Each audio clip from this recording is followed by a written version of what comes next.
Welcome to this edition of QTIPS, a program designed to help you learn about the quality improvement process.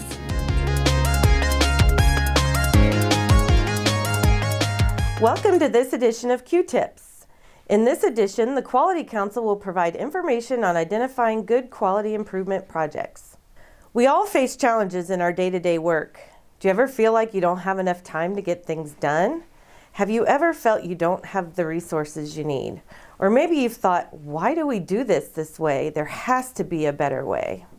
The quality improvement process provides a proven methodology and tools to help with these issues. Using QI, we can streamline our work, eliminate steps, and save time and resources to better serve our customers and the community.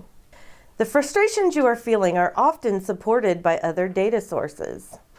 Good resources that can help you identify a need for a QI project team include customer satisfaction surveys, after-action reports, audits, program performance data, and inefficient work processes. Good QI projects focus on meeting or exceeding the needs of our customer. We all have a customer for whom we provide an output. They may be internal, external, or both. A good project usually addresses a problem by increasing the quality of a process or reducing the time that it takes. A good project is also well scoped. You can't tackle world hunger with a small QI project team. You also don't want to put team resources into fixing small, trivial issues that can be fixed simply. If your idea starts with the word implement, this is not a good project for using the QI process. When a solution has already been identified, just do it. In the next slides, we will give you some examples of QI project proposals. See if you can identify if they would make good QI projects. During a quarterly staff meeting, Immunization Action Program staff recognized their objective for sending healthcare provider alert is not being met consistently. It continues to be coded red on their performance dashboard for a second quarter this year. The team comes up with a few key reasons as to why this objective continues to get pushed aside. Number one, the approval process is lengthy and delays seem to constantly arise, prohibiting them from sending a fax in a timely manner. Number two, the faxing process takes too long. Messages have to be sent to small groups of providers at a time waiting for each group to finish before sending the next. One of the staff in the meeting suggests that this would make a great quality improvement project. Do you agree? If you answered yes, you were correct. The process is focused on meeting the needs of the customer. There is data available. They aim to increase the efficiency of their processes, and the project is well scoped. Environmental Health responds to public requests for information regarding environmental site assessments. Staff were growing frustrated with the time it was taking away from their other duties to respond to these requests. Management was frustrated as well.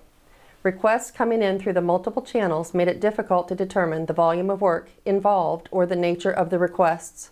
Sometimes multiple staff would respond to a request, but at different times and only with the information from their specific program. A QI project proposal form was submitted to the Quality Council. What do you think? Is it a good project? The answer is yes. The project focuses on improving the quality of a process by examining ways to reduce, rework, and improve efficiency. By doing so, the staff will also improve the outcome for the customer. In the clinic, clients will sometimes have to pay for services or insurance copays. The clinic only accepts cash or checks. Clients would often get to the checkout station and only have a credit or debit card available. Clients would be directed to the nearest ATM, which is outside of the building, or a supervisor would need to be contacted to authorize billing of the client. The client would often be embarrassed that they did not have the proper form of payment, or they may even become upset that they could not use their HSA or credit card. One of the clinic supervisors requested they form a QI project team to improve our services by accepting credit cards. Is this a good QI project? This is not a good QI project. Did you catch why? A solution has already been identified. You do not need to use the QI process. Just do it. Staff in Vital Statistics began receiving complaints from their customers about the wait time for a birth certificate. They reported these complaints to their supervisor. The supervisor reviewed the customer satisfaction survey results for the past month and found the scores for wait time were in fact declining over previous months. The supervisor shared this information with all the staff at their monthly staff meeting. There was a great deal of discussion about different ways to improve the wait time, and the staff could not agree on the best solution. The meeting time was now over. How should the department proceed? Is this a good idea for a QI project? This is a good project. It addresses a process that is not meeting the expectations of the customer. There is data available, and it will require a team working together to analyze the root causes of the problem to come up with the best solution. Hopefully these tips and examples have sparked ideas for QI projects in your area. Remember, if you have a QI project idea, you can submit it to the Quality Council by completing the QI project proposal form on the portal. That's all for this edition of QTIPS. We'll see you next quarter.